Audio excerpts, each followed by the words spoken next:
Hello mga kabibig! Welcome back sa ating bagong YouTube channel. Ito ang pinakamaingay ng YouTuber sa balat ng YouTube. Ako si Kabibig, maglebak-lebak kata with evidence. Naku po mga kabibig, grabe, tinawag si VP Sara Duterte na oportunista. Nako, kasi balita, 'di ba? Sabi ni VP Sara Duterte na wala na ang unit team. Ang unit team was existing lang nung eleksyon. Pero wala nang eleksyon, wala nang unit team. Nako po, tinawag si VP Sara Duterte na oportunista. Nako, sabi ni Antonio P. Contreras. So lumabas ang tunay na si VP Sara ay isang oportunista. Ginamit lang daw si Pangulong Bongbong Marcos para maging vice presidente.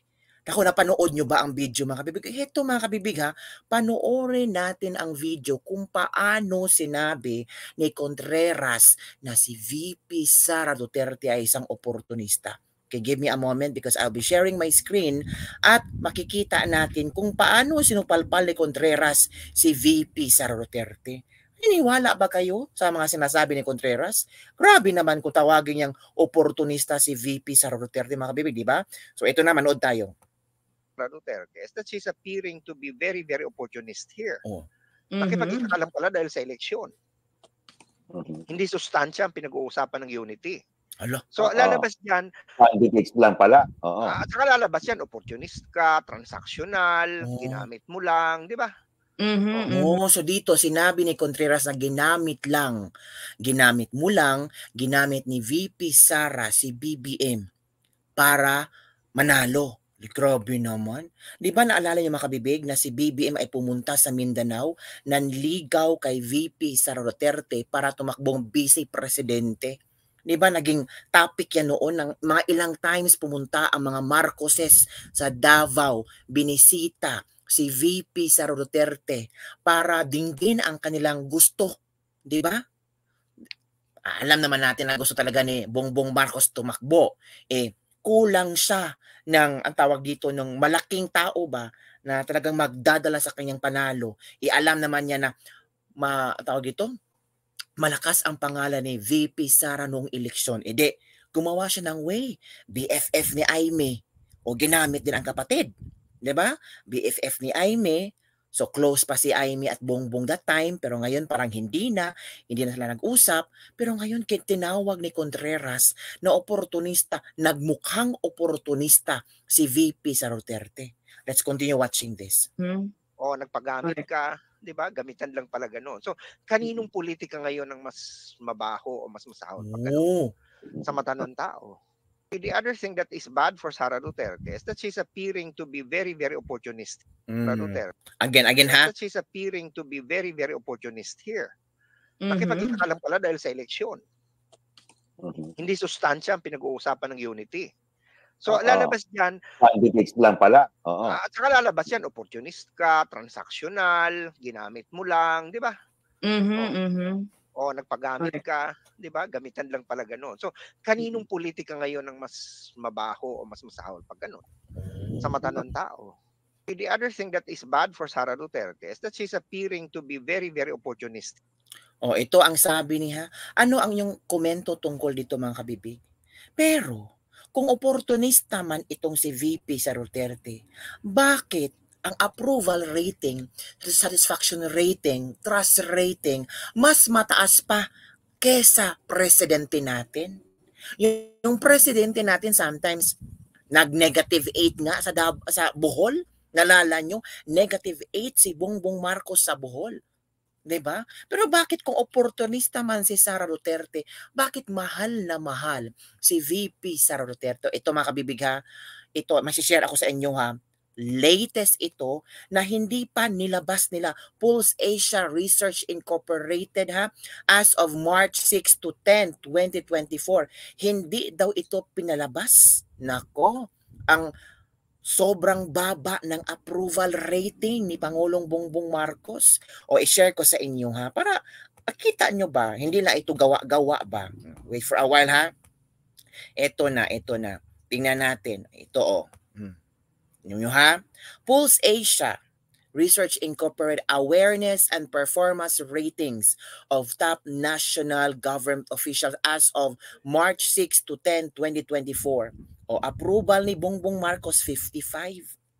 Undecided na mga tao 25%, disapproval 20%. Disapproval ha 20%. Sara Duterte 67% approval rating. Mas mataas pa kay Bongbong Marcos, mas mataas pa sa presidente natin. Kung oportunista si Sara, bakit ang taas ng kayang approval rating? Undecided 22%, 11% lang ang nag-disapprove or walang gana kay Sara Duterte. Kang Bongbong 20%. Miguel Zubiri 52% approval, 38% undecided. So hindi pa sila klaro kung ano ang kay Zubiri. 10% disapprove. O tingnan mo nga, o compare mo nga, o. Bongbong Marcos, 20% disapprove ha, disapproval. Kay Miguel Zubiri, 10% lang. So mas marami pang naniniwala kay Miguel Zubiri compare kay Marcos. O ito, Romualdez, 31% approval rating. 44% undecided, 26% disapproval rating ni Martin Romualdez. So, sa lahat dito, sa top national government, marami ang ayaw kay Martin Romualdez. Sa top national government official, number 1 si Sara sa approval rating having 67%. O yan bang oportunista? Yan ba ang manggagamit? Di ba mga kabibig? Tingnan nyo. So kung ako naman ang mag-interpret sa rating na ito, natural hindi oportunista si Sara. Kung oportunista si Sara, bakit mas mataas pa ang nakuhang boto ni Sara Duterte compare kay Bongbong Marcos noong eleksyon? Di ba? It means maraming naniniwala sa mga Duterte.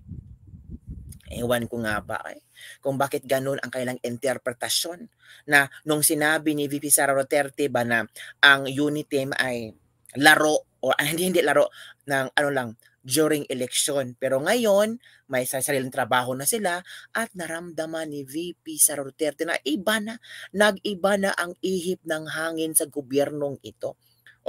Di ba? Naging topic na si Baste Duterte ay ipasuspenso.